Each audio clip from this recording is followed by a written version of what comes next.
سیدنا بلال حبشی رضی اللہ تعالیٰ عنہ اسلام کے پہلے مؤذن، مدینہ منورہ کی طرف ہجرت کے بعد سرکار دو عالم صلی اللہ علیہ وآلہ وسلم نے صحابہ اکرام علیہم رضوان سے مشورہ طلب فرمایا کہ نماز باجماعت کا اعلان کرنے کے لیے کیا طریقہ اختیار کیا جائے۔ عرض کی گئی باجا بجا لیا جائے۔ آپ صلی اللہ علیہ وآلہ وسلم نے یہ تجویز مسترد کر دی کیونکہ باجا بجانا یہودیوں کا طریقہ تھا۔ یہ بھی عرض کی گئی ناقوس یعنی بڑی گھنٹی جو عموماً عصری تعلیمی اداروں میں چھٹی کے وقت بجائی جاتی ہے، بجانے کا انتظام کر لیا جائے، مگر یہ تجویز بھی قبول نہ ہوئی کیونکہ عیسائی ناقوس بجاتے تھے۔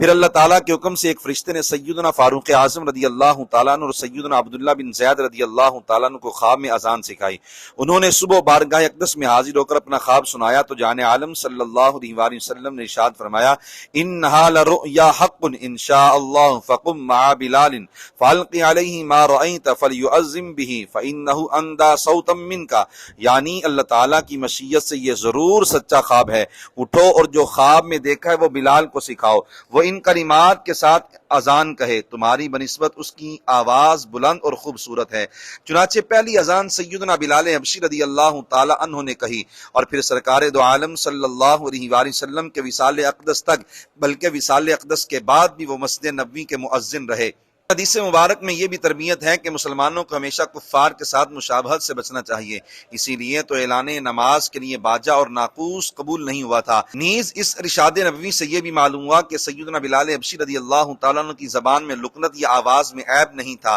یہ روایت بے اصل ہے کہ زبان میں لکنت کی وجہ سے بعض لوگوں نے ان کی اذان پر اعتراض کیا تھا، چنانچہ انہوں نے اذان نہیں دی تھی تو ان کے اذان کہنے تک صبح نہیں ہوئی۔